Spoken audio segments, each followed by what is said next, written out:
pengabdian masyarakat ini. Terusus rekan-rekan yang di Akibat semua dosen, kemudian kita selalu tetap dalam keadaan sehat dan maka melaksanakan tugas di Dharma kita tentu saja, dan bagaimana disampaikan Bu Baiti tadi berharap bahwa ada kelanjutannya. Ya, tentu saja ini barangkali ini adalah momentum yang paling tepat berkaitan dengan pengembangan dosen masuk karir tentu saja. Oleh karena itu pada kesempatan ini atas nama Polsri dan juga level Sudiana Sari untuk menyampaikan sambutan mewakili ini dalam rangka sosialisasi dan kegiatan pengabdian dosen dan mahasiswa dan sosialisasi kegiatan yang masuk kegiatan dalam kegiatan kolaborasi pengabdian antar instansi. Oleh karena itu pada kesempatan ini Bu Baiti dan tim rekan-rekan dosen dan yang lainnya tidak mungkin saya sebutkan satu persatu. Atas perkenannya untuk pelaksanaan kegiatan ini kami ucapkan terima kasih. Mudah-mudahan bukan hanya ini kali pertama, tetapi ini merupakan starting point awal kita. Tentu saja harapannya nanti akan berkembang pada penelitian bersama antara dosen Polsri dengan AKN IBA dan termasuk dalam mahasiswa. Mungkin itu yang perlu disampaikan. Bu Baiti dan tim, terima kasih. Dan mudah-mudahan kegiatan ini dapat terlaksana dengan baik dan pada akhirnya nanti akan menghasilkan sesuatu yang mungkin saja dapat dari kegiatan ini akan memberi multiplier effect yang bisa diterapkan langsung di Akiba. Mungkin itu saja atas nama Polsri. Terima kasih. Sekali lagi Bu Baiti dan tim, terima kasih. Wassalamualaikum warahmatullahi wabarakatuh. Ini Waalaikumsalam. Ada tiga kegiatan masing-masing akan disampaikan oleh ketuanya pada saat yang nanti menyesuaikan jadwal dan waktu pelaksanaannya. Demikian, terima kasih. Terima kasih Pak. Terima kasih Pak Kus. Baiklah Bapak dan Ibu. Jadi kita akan memulai per sesi. Jadi nanti sesi pertama ini tentang energi angin. Nanti tim dari Pak Kusumanto dengan Pak Tahul dengan beberapa anggota tim. Teknisnya nanti kita selesaikan satu persatu, kemudian mohon Bapak dan Ibu semua yang hadir mengisi presensi kehadiran yang akan kami sharekan link presensinya nanti di chat per sesi. Jadi nanti setiap sesi ada untuk link masing-masing. Kita juga akan merekodnya nanti per masing-masing. Karena ini keterkaitannya dengan laporan Bu Betty ya. Kita harus ada laporan dalam absensi kegiatan, kemudian kita juga diminta video sosialisasi. Jadi video sosialisasi akan diambil yang direkod dari Zoom yang kita lakukan hari ini. Kemudian untuk kegiatan foto dokumentasi nanti akan diambil screenshot pada saat pelaksanaan. Kita mulai saja dari yang pertama, tim dari Pak Kusumanto dan Pak Fatahul tentang energi angin. Kami persilahkan kembali lagi ke Pak Kus untuk membuka untuk sesi yang pertama ini tentang energi angin, di mana ketua tim pelaksana adalah Bapak Dr. RD Kusumanto, SDMM. Kepada Pak Kus dipersilahkan untuk mengambil alih. Nanti untuk presensi akan saya masukkan di kolom chat. Terima kasih. Baik, langsung saja Prof ya? Iya, langsung saja Pak. Baik. Bapak Ibu hadirin yang kami hormati, untuk sesi pertama ini adalah kami menyampaikan sosialisasi kegiatan mengenai simulasi kincir angin ya dalam upaya pada akibat Tanjung ini. Mana anggota timnya adalah Pak Fatahul, kemudian tim kedua itu Pak Carlos dan Prof. Sudiana Sari sendiri, kemudian Samidi, kemudian Ade Gunawan dan Mustafa Kamal di dalamnya. Jadi untuk menyampaikan ini, saya kira langsung saja Pak Fatul untuk menyampaikan kegiatan yang kita lakukan. Demikian Pak Fatul, silakan Pak Fatul. Terima kasih Mulai Pak dengan timnya. Raden Kusmanto dan Ibu Profesor Rusdiana Sari dengan Ibu Betty. Terima kasih atas kesempatannya untuk menyampaikan sosialisasi ya makalah sosialisasi tentang teknologi angin ini. Saya akan share screen dulu, ya. Saya buka. Oke, kira-kira bisa terlihat Bapak Ibu dan adik-adik mahasiswa? Bisa Sudah. terlihat? Bisa. Lihat Pak. Oke. Mantap. Oke, bisa dimulai. Nah, ini sosialisasi pengabdian masyarakat ini kerjasama antara dosen dan mahasiswa pasca sarjana serta dosen dari Akibah.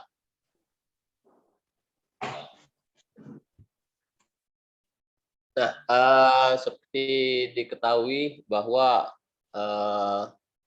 memang energi terbarukan ini belum terlalu familiar terhadap apa yang kita lihat sekarang ini, tetapi sudah banyak pengembangannya diakibatkan apalagi sekarang ini yang berita terbaru ada krisis energi yang bakal melanda dunia, ya, seperti di Inggris sudah ada Bapak Ibu ya serta adik-adik. Makanya di sini kita cari alternatif energi yang lainnya. Nah, energi alternatif lainnya salah satunya adalah tenaga angin ini. Ya, bagaimana nantinya di akhir sesi ini akan saya tampilkan bagaimana kita mengaplikasikannya berupa simulasi dari kit ya yang kita ada di program pasca sarjana kita dan bisa dilakukan bagi mahasiswa pasca ya untuk mendesain atau mengaplikasikan tenaga angin ini. Seperti yang diketahui tadi ya bahwa kita di pasca sarjana ini ya energi terbarukan Politeknik Negeri Sriwijaya ada mata kuliah yang mana mencari alternatif energi dengan salah satunya yaitu tenaga angin. Dan tenaga angin ini merupakan konversi dari energi gerak yang didapat dari kecepatan angin yang mana dikumpulkan dengan melalui turbin dan nantinya akan menjadi energi listrik yang bisa dimanfaatkan untuk masyarakat sebagai sumber energi. Salah satu kendala mungkin kecepatan angin khususnya di daerah Sumatera Selatan ini adalah kecepatan angin yang rendah. Tetapi bagaimanapun caranya kita harus bisa mendapatkan sumber energi ini, yang mana sumber energi ini bisa dikatakan bebas polusi. Tetapi ya bagaimana sekarang kita mengaplikasikannya. Nah, di sini dalam pengaplikasian energi angin ini ya kita perlu namanya alat atau untuk menangkapnya ya, menangkap energi tersebut ya dengan yang namanya turbin. Nah, turbin angin ini sebenarnya banyak macam-macamnya ya. Salah satunya turbin horizontal ya seperti yang terlihat pada gambar ini turbin horizontal. Kemudian ada turbin vertikal. Ini masih turbin horizontal ya untuk mengaplikasikannya. Nah, kemudian ya seperti yang saya katakan sebelumnya ya sumber energi di Indonesia itu belum terlalu tinggi sumber energi anginnya ya kecepatan anginnya masuk kategori kecepatan angin rendah atau low speed ya. Di sini yang paling tinggi ada di daerah ini dekat Madura ya, Kepulauan Sapekan ini di ininya. Tetapi kita usahakan mencari alternatif energi tersebut bisa dimanfaatkan di sekitar khususnya Sumatera Selatan ini ya. Dan sudah ada penelitian-penelitian yang dilakukan oleh mahasiswa program pascasarjana ya, seperti yang dilakukan di PTBA sendiri ya, sudah beberapa mahasiswa yang sudah melakukan penelitian tersebut.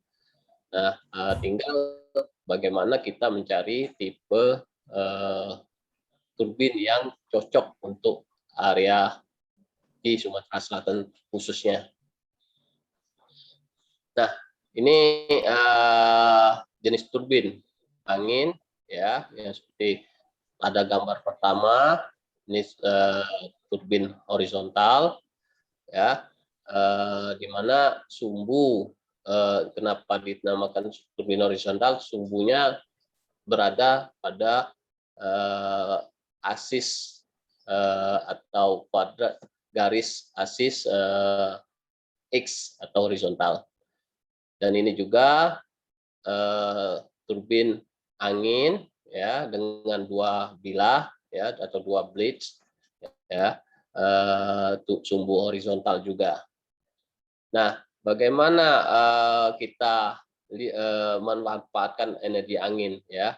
Nah, turbin ini sebenarnya kebalikan ya daripada kipas angin. Kipas angin menyerap energi dari belakang menuju ke depan, sedangkan turbin ini dari depan dia akan meneruskan ke belakang. Nah, di sini ada yang namanya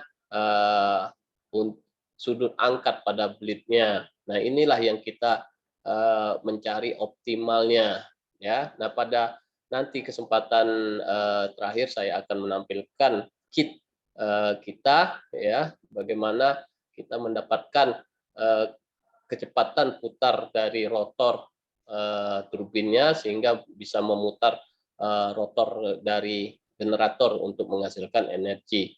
Nah, itu kita harus bisa dan harus tahu sudut angkatnya.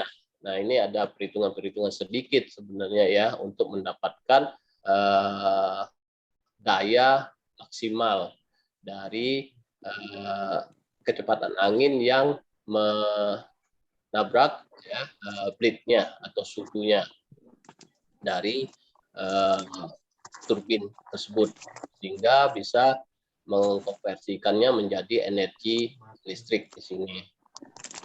Nah, di sini kita harus tahu komponen-komponen dari turbin tersebut ya. Ini kalau seandainya ditinjau dari gambar ini ya, dari blade turbin yang kita pasang ya, kemudian ada rotornya yang dihubungkan dengan kopling ya. Nah, di sini atau juga dihubungkan dengan rantai nantinya ke generator. Nah, di sini generator juga ada batas minimum untuk menghasilkan energi karena kecepatan putarnya tadi ya, kecepatan putar dari generator minimum yang akan menghasilkan energi. Nah, untuk itu sistem transmisi di sini juga diperlukan. Nah, kalau seandainya kecepatan anginnya juga tinggi, itu juga berdasarkan teoritisnya itu tidak bisa menghasilkan energi dan bahkan bisa merusak generatornya. Nah, makanya nanti kalau seandainya didesain turbin angin yang besar, maka di situ ada namanya sistem pengeriman ya, dia bisa mengelos putaran angin tersebut tidak masuk ke generator untuk menjaga atau keamanan dari generator yang kita pakai. Ya, nah ini seperti yang saya katakan dari rotornya turbin ke gearbox-nya yang akan ditransmisikan ke generator ya, kita perlu namanya kopling. Nah, setelah itu dipasang dengan baik ya, sudah bisa running ya, maka energinya bisa disimpan ya, energinya bisa disimpan dalam baterai. Karena apa? Ya mungkin nanti suatu saat putaran anginnya, kecepatan angin tidak bisa memutar blade-nya, maka di sini baterai yang bisa meneruskan daya yang sudah tersimpan di dalam baterai tersebut dan bisa digunakan kapan saja. Nah, komponen lain ya seperti yang kita ketahui ya, kita harus tahu ya mengukur kecepatan angin ya. Di sini namanya anemometer, mengukur kecepatan angin. Ini merupakan komponen yang ada pada turbin juga ya. Nah, kemudian ada kontrol di mana kecepatan angin tersebut berada, maka dia akan mengarahkan ya ini baling-baling di belakangnya. Ini blade-nya, blade turbin angin ya tipe horizontal ya, sumbu horizontal. Kemudian ini yang saya sebut tadi sebagai penghasil energi listriknya yaitu generator. Nah, di dalam untuk menyatukan antara blade tadi, rotor turbin, kemudian ada gearbox, ada kopling, ada generator, itu disatukan pada rumah mesin yang disebut di nacelle ya. Nah, itu ini untuk komponen-komponen tersebut disatukan dalam rumahnya, rumah mesin.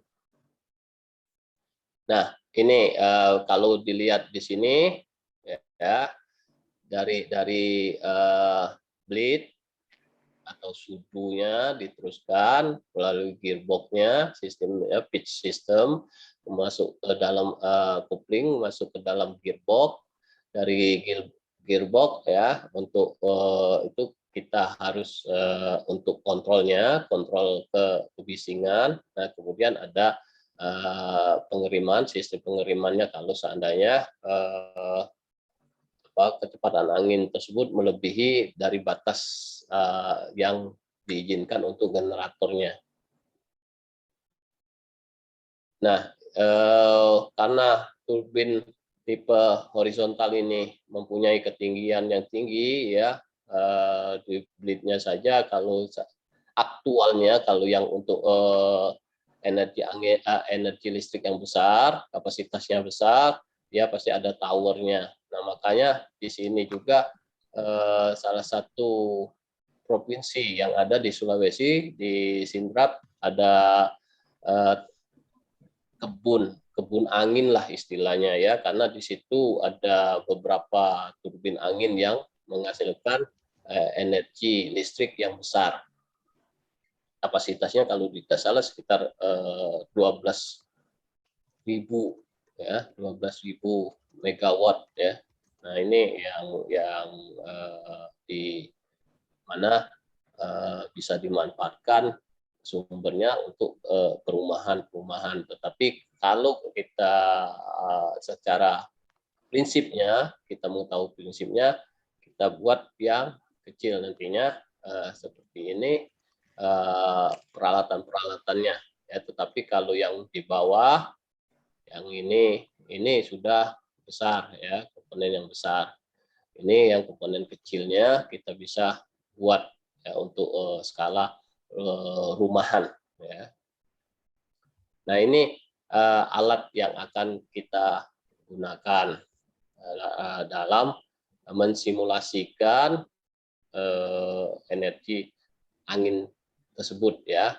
Tipenya sama ini ya, kalau dilihat dari kursor ini tipe turbinnya turbin horizontal, sumbu horizontal ya dengan 3 blade di sini.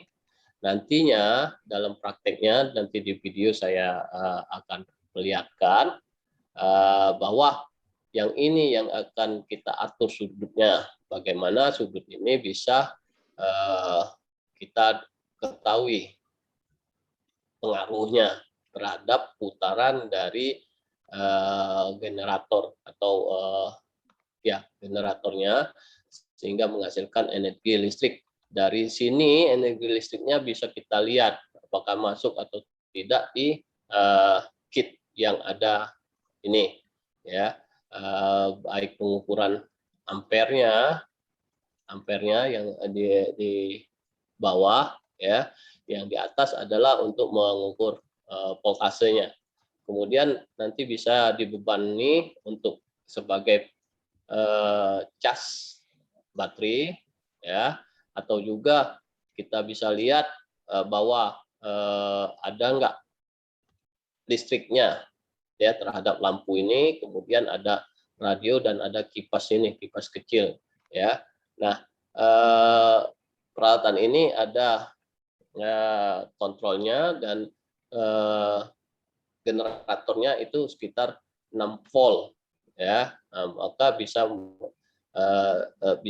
untuk mengecas, kemudian menghidupkan lampu ini sudah, atau menghidupkan kipas ini. Tetapi kalau seandainya dipakai semua, ya tidak bisa terangkat juga, ya, karena kalau sudah dihitung semuanya lebih dari 6 volt, ya, maka tidak bisa ini. Maka dari prakteknya simulasi ini kita hanya tahu bahwa akan berpengaruh, ya, bahwa sudut angkat juga akan mempengaruhi putaran dari turbin ini, dan akan mempengaruhi juga luaran dari energi listrik yang dihasilkan oleh generatornya.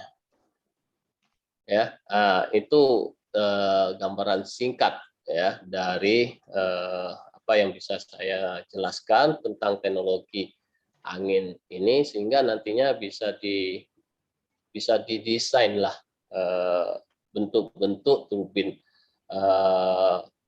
angin tersebut untuk memanfaatkan energi dari gerak kecepatan angin, ya, sehingga menghasilkan energi listrik. Nah, terima kasih atas perhatiannya. Tapi sebelum akhiri, saya akan share lagi video bagaimana menggunakan alat ini, ya, bagaimana menggunakan alat kit simulasi dari turbin ini. Saya share yang lain.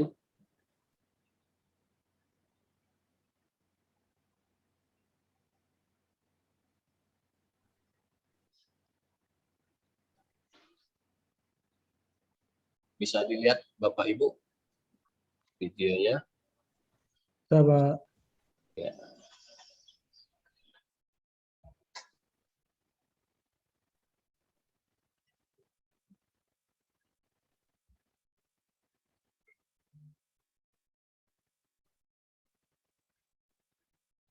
Nah, di sini ada, kita pakai ampere juga, voltmeter, ya, voltmeter. Kemudian ini turbinnya.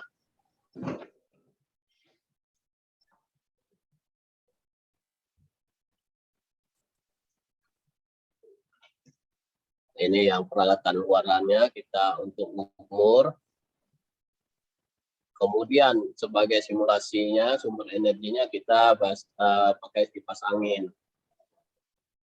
yang bermacam-macam kecepatannya.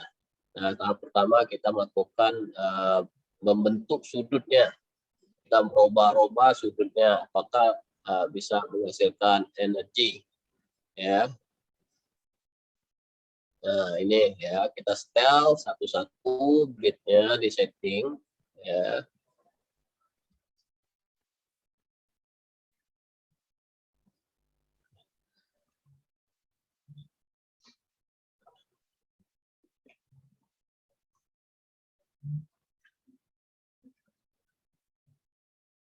Sesuai dengan PPT tadi, PPT yang pertama, bahwa anginnya dari depan menuju ke belakang, beda prinsip dengan kipas angin. Kita mengukur kecepatan anginnya berapa menggunakan anemometer di sini. Ya.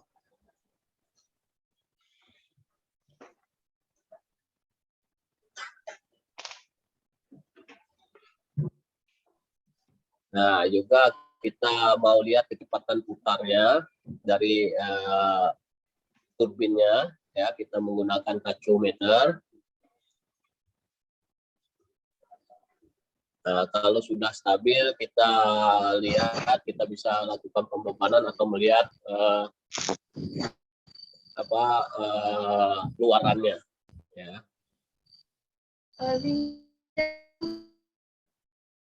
Kampus saya itu ya. Kami itu banyak. Pakai. Dibebankan ke lampunya. Ya.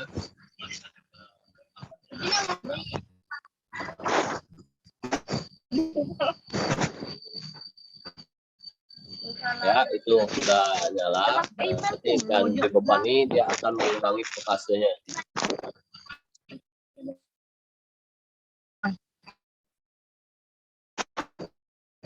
Iya.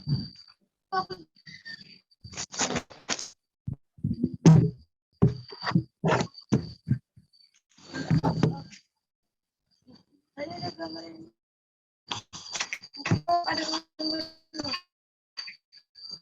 Yang Mbak ini, yang Mbak Dea mungkin. Mikrofonnya ada yang hidup. Oh, ini Mbak Asmi.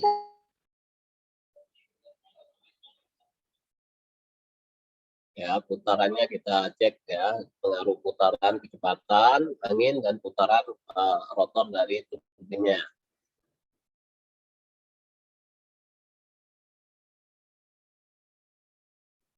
Jadi kit ini sangat membantu kita untuk mengetahui berapa besar sudut angkatnya yang bisa menghasilkan energi optimal.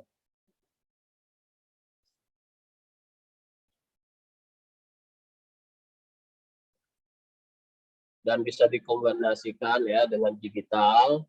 Kalau pada kitnya hanya analog, dan ini kita pakai digital, berapa akan sama atau tidak ya.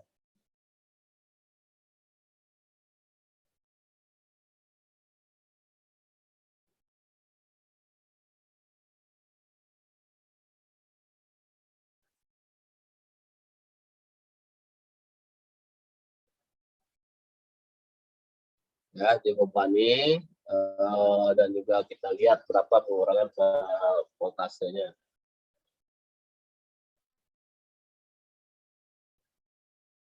Ya, terima kasih.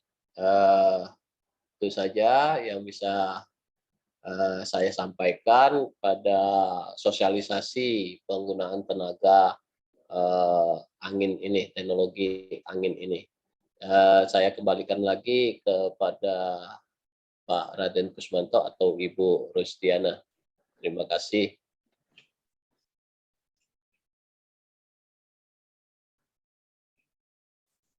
Ya, Pak Raden.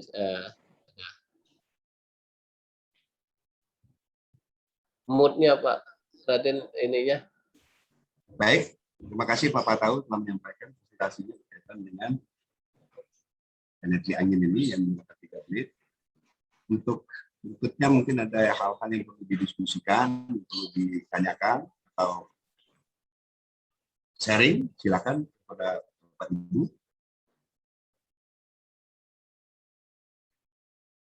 Boleh bertanya Pak Kusmanto?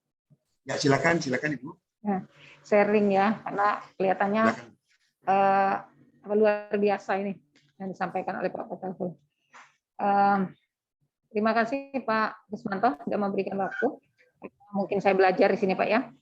Untuk energi listrik dengan menggunakan tenaga angin tentunya luar biasa inovasi kita ya Pak ya. Khususnya zaman milenial sekarang kan banyak sekali inovasi-inovasi. Kalau kita lihat untuk pembangkit listrik ini menggunakan tenaga angin yang sepertinya kelihatannya ini ramah ya Pak ya, untuk ramah lingkungan dibandingkan dengan bara gitu Pak ya. Tetapi boleh mungkin saya dikasih informasi Pak Patahul ya, selain daripada polusi suara tentunya Pak ya, karena kalau misalnya banyak kan untuk pembangkit listrik itu kan suaranya yang menderu-deru gitu ya Pak ya, mungkin kan seperti itu. Ada tidak Pak Patahul ya, dampak-dampak yang mungkin dari penggunaan tenaga listrik khususnya tenaga angin ini selain kan untuk ekologi kita, misalnya di lingkungan itu tentunya ada dampak yang negatif ya Pak ya. Boleh Pak Fatahul dikasih apa ya selain daripada mungkin suara, ada lagi tidak untuk dampak yang lain Pak Fatahul? Karena pengen belajar ini. Makasih Ya, Pak Fatahul. ya, terima kasih Bu Baiti. Memang bagus sekali pertanyaannya. Memang yang utama adalah noise-nya tadi ya Bu ya. Suara yang akan mempengaruhi karena makin banyak kita pasang turbinnya, makin ada banyak gesekan-gesekan dari mesinnya ya. Nah, untuk itu memang dari itu semua Bu ya, biasanya kalau seandainya sudah turbinnya besar ya, seperti di Sindrap tahun kemarin itu sudah mau dicanangkan oleh kelas kerjasama PTBA untuk ke Sindrap, tetapi karena pandemi ini kita tidak jadi ya, sama Pak Samidi dan Pak Aprian saya kita tidak jadi, untuk Pak Saiful juga kan. Tetapi berdasarkan apa yang Ibu Baiti tanyakan, memang kendala utama sumber noise-nya tadi. Tetapi itu tadi makanya dibuat tinggi, tetapi ada permasalahan lain terhadap ekologi kalau sudah tinggi. Nah, ini yang informasi yang bisa kita dapatkan bahwa akan banyak mempengaruhi ekologi, terutama pada habitat burung ya Bu ya. Nah, ini yang kendalanya juga sekarang. Kalau saya lihat juga, saya baca-baca literatur atau informasi-informasinya, ya sudah dibuat juga salah satunya fleksibel supaya tidak mempengaruhi ekologi burung ini Bu. Sudah ini. Dan juga memang dalam proses awalnya, pembangunan awal, karena kalau yang sudah yang di Sindrap tersebut, dia akan mempengaruhi ekologi waktu saat pemasangannya, ya karena perlu alat beratnya untuk masang turbin ini. Tetapi kalau untuk rumah tangga sejauh ini tidak ada sih, polusinya sangat dikit, kecuali suaranya saja yang berpotensi untuk membuat suara yang bising. Tetapi itu sudah bisa dikendala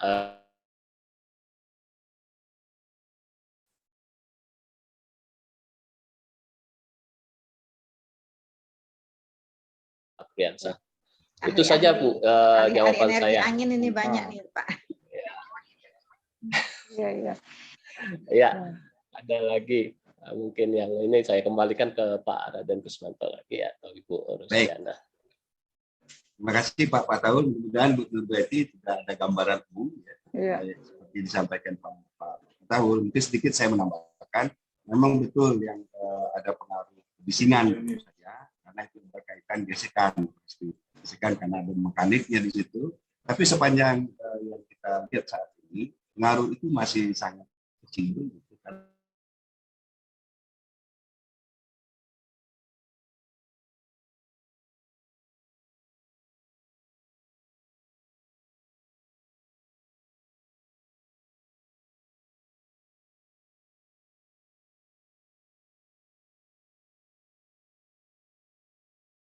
Bisingan itu saja. Bisikan ini masih tetap dalam kondisi saat ini belum ada yang penelitian yang menunjukkan bahwa itu sangat luar biasa pengaruhnya terhadap lingkungan.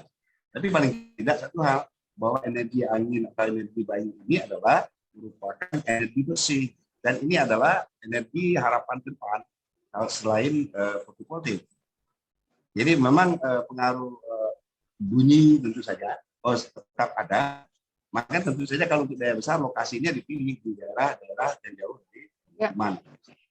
Pak, skala rumahan. Ya. Baik. Pak Kusmanto boleh nambahkan dikit Pak? Ya, misalnya ini kayaknya semangat saya Pak ya, mungkin kan akan besar nanti Pak ya untuk energi. Ya, betul. angin ini. Tetapi selain daripada ekologi seperti suara dan gunung, apakah ada Pak kemungkinan untuk mengganggu, karena ini listrik, mengganggu untuk bidang pertanian Pak? Apakah ada mungkin Pak ya? Ke depannya kalau misalnya kita buat yang lebih besar. Gitu. Ya. Pengaruh karena itu lebih besar. Kalau sebetulnya kalau untuk membuat pembangkit, tentu saja safety-nya sudah ada. Sama persis layaknya dengan jaringan PLN saat ini. Jadi kalau pengaruhnya ke pertanian, ke lahan seterusnya, karena memang masing-masing jaringan sudah ada proteksi. Seperti layaknya jaringan transmisi nggak ada PLN saat ini. Sampai saat ini no problem. Karena masing-masing pasti ada di pasar proteksi. Demikian Bu. Siap. Izin tambah Pak. Ya silakan Pak Mustafa. Saya sudah benar. Silakan Pak Mustafa, mungkin menambahkan. Terima kasih atas kesempatan ini. Ya, sama Pak Kus ya, pembimbing kami ini, Pak Tahul, Bu Prof dan Bu Nurbaiti sebenarnya sudah sangat paham ini Pak. Bu Betty dan saya sebenarnya surat cintanya dari Akiba sudah kami terima juga di CSR ya untuk pengembangan energi terbarukan khususnya. Nah untuk angin ini sebenarnya ini baru bagi kita dan bagi kami juga mungkin baru 2 tahun yang lalu ya ketika ikut di Politeknik Sriwijaya tentang wawasan pendidikan ya energi angin ini. Nah kita sekarang CSR sedang merancang Bu, dan sudah ingin masang untuk pertanian sesungguhnya. Jadi kita nanti di daerah Gunung Agung di Semendu Darat Tengah itu untuk kopi Bu. Jadi bagaimana cara mengeringkan kopi yang kondisi sekarang itu sulit karena curah hujannya tinggi. Nah nanti kita pakai oven. Oven itu energinya dari pembangkit listrik tenaga angin ya. Jadi di sana kami mengukur lebih dari 3 meter per sekon ya. Itu sudah bagus itu untuk anginnya. Jadi sangat mendukung. Bahkan juga ini karena enggak pandemi aku udah janjian juga nih sama Pak Tahul di Sumsang ya. Jadi di Sumsang ini sangat aplikatif ini Bu Baiti. Jadi di sana petani nelayan ya, nelayan di Sumsang itu juga kami coba ukur di sana. Ini memang fluktuasi ya. Jadi ada sampai kadang-kadang 1,5, 2,7 ya sampai 3 sekian ya. Ini sangat bisa ya diaplikasikan dalam kebutuhan masyarakat ya. Dan low cost ya, nggak ada di investasi awal. Sekira ketika kita investasi ya seluruhnya prediksi kita kan sampai 10 tahun ya investasi itu. Ini kalau kita optimalkan pembangkit listrik tenaga angin ini 2 tahun sudah balik BIP kita sesungguhnya ini. Jadi tahun ketiga, keempat itu udah untung aja. Nah, cuma karena baru bagi kita seakan-akan ya gimana lah, nggak kebayang ya. Jadi nanti boleh Bu, di Masjid Jami masih kepasang 2 turbin kami ini Pak Tahul ya. Walaupun ya anginnya spo-spo ya, tapi sudah ada contoh ya. Silakan adik-adik Akiba juga ya. Kalau ke Masjid Jami belok ke kiri di Panti Asuhan Al Barokah itu masih terpasang ya 2 turbin ya. Saya dan Pak Ubay memakai itu. Mungkin demikian Pak Tahul, Pak Fus ya yang dapat saya sampaikan. Assalamualaikum warahmatullahi wabarakatuh. Waalaikumsalam. Warahmatullahi wabarakatuh. Oke, baik. Pak Kusmanto, Terima kasih. boleh nama Pak Kusmanto? Pak Mustafa. Ya, silakan Pak Abu suaranya. Silakan Pak. Ya. Ya, silakan. Maaf ya Pak Kus ya, ini bukan bidang saya sebetulnya. Ya, nggak apa-apa. Silakan Pak Abu. Ya, ya. Tapi nyambung-nyambung lah ya, biar Ibu Nurbaiti ini nantinya. Ya, silakan. Begini ya, masalah desa itu sebetulnya biasa-biasa saja. Kan ada cara lain sebetulnya. Kalau di sekitar situ dipagari dengan tumbuhan-tumbuhan cemara gitu, maka desa itu berkurang. Ya. Dan ini sudah biasa di industri yang sangat-sangat keras sekali dengan bunyi-bunyian itu bisa hilang suara itu atau berkurang. Kalau sekedar ini ada ini tidak kuat. Bisa saja itu nanti dipagari teman agak jauh, jangan dengan menara turbin itu nanti kan mengganggu arah angin kan. Dipagari dengan tumbuhan-tumbuhan yang itu ya bisa juga mungkin mengurangi burung-burung barangkali di samping menghilangkan desa-desa itu. Atau mungkin inovasi yang lebih gila lagi barangkali diberikan semacam pin-pin ya di sekitar turbin sehingga bunyinya mendayu-dayu, tidak ada nada musik barangkali. Menarik kan untuk burung-burung barangkali itu. Bisa Pak Bu. Kita tinggi lagi Pak Bu. Saya menarik perhatian Itu ya orang. Bu, berarti ya. Jadi jangan takut masalah desah ini. Dia kan tidak sekuat seperti industri pada umumnya, tapi bisa dengan cara dipagari dengan tumbuhan-tumbuhan di sekitar situ. Tapi yang penting jangan mengganggu arah angin untuk kecepatan turbin. Mungkin itu saja Pak Bu Narbiti, Pak Kusmanto, Bu Rusnasari, dan Pak Patahul ya. Terima kasih. Ya, terima kasih Pak Bu. Terima kasih Pak Bu. Mudah-mudahan sudah ada gambaran secara umum, Betty ya. Nah, jadi memang tadi kalau pengaruh yang dikaitkan dengan masalah pertanian segala macam, tentu ini ada dua jenis pengaruh. Negatifnya itu bising, ya. Yang kedua adalah pengaruh positifnya. Tadi disampaikan Pak Mustafa, bukan hanya kopi sebetulnya, sesuai dengan lingkungan yang ada, misalnya kacang, gitu, pengeringan kacang, dan itu output dari pembangkit ini nanti bisa digunakan. Tadi ada disampaikan oleh Pak Abu, ini nanti bisa dilakukan di Akipa ini, gimana nanti kita mau untuk penelitian berikutnya mana peredamnya. Oke, mungkin itu Bu Betty. Terima kasih. Ada yang lain? Izin Pak. Ya, silakan Pak Uza. Ya, mungkin sedikit aja Pak, karena saya juga masih awam Pak terkait energi angin ini Pak ya. Tadi mungkin sudah disampaikan Pak Kusmanto tadi terkait tempat yang ideal Pak untuk pembangunan pembangkit listrik energi angin ini. Ya, silakan. Ya, kira-kira tempat yang idealnya seperti apa Pak untuk kita bisa membangun pembangkit listrik energi angin ini Pak? Itu aja Pak, terima kasih. Oke, baik. Mungkin Pak Patahul bisa mau menjelaskan, silakan Pak Patahul sebentar. Oke, mungkin nanti Pak Raden juga menambahkan, tetapi ini memang tempat ideal Bapak ya, biasanya ya tidak ada halangan. Biasanya dataran tinggi atau juga di daerah pesisir. Kalau di perkotaan perumahan itu kan ada halangannya. Jadi seperti kata Pak Abu tadi ada barier. Kalau kita buat barier, itu kan terhalangi energi anginnya tersebut, hembusan anginnya, kecepatan anginnya terhalangi. Tetapi kalau seandainya kita pasang di daerah ketinggian, bariernya kan sudah bisa dikurangi. Maka memang di ketinggian itu lebih baik ya. Kemudian di daerah pesisir, nah kita terlihat kalau di Eropa itu di Belanda ya, hamparan luas yang tidak ada bangunan-bangunan ya yang banyak. Kalau ada bangunan berarti kan kecepatannya akan terhalangi kecepatan anginnya. Jadi kita pilih juga. Nah, ini juga seperti yang hal ini dilakukan oleh para alumni pasca sarjana program energi terbarukan ya. Itu tadi dipasang di ketinggian. Kita mau lihat di Masjid Jami tadi di towernya dipasang. Kemudian di daerah tambang yang memang tidak ada halangan, ya itu yang kita lakukan. Dan juga di sini ada yang menarik juga, yang lainnya kita sudah pasang juga di exhaust fan untuk batu bara juga. Itu ada salah satu mahasiswa yang alumni masang di situ. Dan itu memanfaatkan angin buangan dari fan tersebut untuk menggerakkan turbin angin ini. Bisa Pak, ini yang jelas jangan sampai ada halangan untuk mengurangi kecepatan angin tersebut. Jadi berkurang kalau seandainya ada halangan. Itu saja. Mungkin Pak Raden Kusmanto yang mau menambahkan. Baik.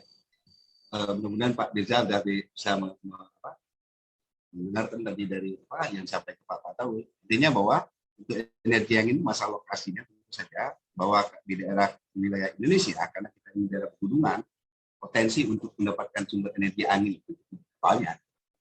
Pertama kan di daerah pegunungan, seperti kita daerah Semendo, ya kan, datar lebar dan seterusnya.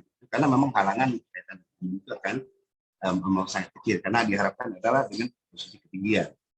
Kemudian tadi disampaikan Pak Prabowo di daerah pesisir, ya memang daerah pantai.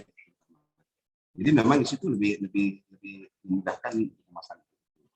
Jadi tentu saja bahwa yang paling penting satu hal bahwa kaitan energi angin adalah masalah ketinggian dengan daerah pesisir. Jadi potensi kita di wilayah Sumatera itu saja ini sangat luar biasa. Masalahnya hanya sekali lagi komitmen. Ini saja seperti komitmen pemilik, kewenangan, kekuasaan untuk memberdayakan. Karena ini luar biasa dampaknya terhadap peningkatan ekonomi pasti. Bagi masyarakat tentu saja. Saya senang sekali dengan PTDA, sangat appreciate untuk melakukan penelitian ini. Ini bagi UMKM luar biasa menggunakan energi angin, dikombin energi angin dengan energi surya, ini sudah bisa meningkatkan UMKM terutama mudah-mudahan bisa tergambarkan Pak Mirza ya. Ya, baik Pak, cukup ya. Terima kasih Pak. Masih ada yang lain Bapak Ibu? Jadi tadi Bu Nurbaiti tadi nanya mana masalah tadi ya kebisingan. Ini perlu ini nanti teman-teman kita dari PTBA di mana posisi yang ada itu kita teliti nanti. Kita coba lihat berapa RPM, berapa kebisingannya. Tentunya bimbingan Pak Gusmanto dan Bu Ayi ini, teman-teman dari Polri. Oh ya, itu salah satu kasus yang bisa dilakukan. Nanti kita lihat tingkat berapa RPM putaran turbin terhadap berapa suara tinggi suaranya. Desibelnya Pak ya, noise-nya, kontrolnya. Peredamnya pakai apa gitu. Ya, demikian. Masih ada yang lain Bapak Ibu? Baik, kan sepertinya sudah cukup tergambarkan ya. Pertama mungkin adik-adik mahasiswa juga ada ya di sini ya. Ya paling tidak nanti ini halnya sederhana yang bisa dilakukan, bisa jadi dilakukan jadi tugas waktu menyelesaikan studinya dia akibat bisa ini salah satu tema yang dilakukan di rumahnya masing-masing. Baik, tidak ada lagi, mungkin kalau tidak ada lagi kita lanjut ke saya kembalikan ke Prof. Jusdiana Sari. Silakan Prof. Baik, terima kasih kepada Pak Kus, kepada Pak Fatahul, kemudian tadi Pak Abu juga sudah memberikan masukan kepada penanya untuk sesi energi angin pagi ini. Jika tidak ada lagi yang ingin ditanyakan, maka kita akhiri sesi pertama ini. Mohon dicek kembali kalau yang belum isi presensi, mohon diisi karena nanti di sesi kedua itu nanti link presensinya akan berbeda. Mohon Bapak dan Ibu, ini untuk administrasi pelaporan nanti. Baik, terima kasih. Kita akhiri sesi pertama ini dengan mengucapkan alhamdulillah. Assalamualaikum warahmatullahi wabarakatuh. Waalaikumsalam warahmatullahi Waalaikumsalam. Wabarakatuh. Tuh.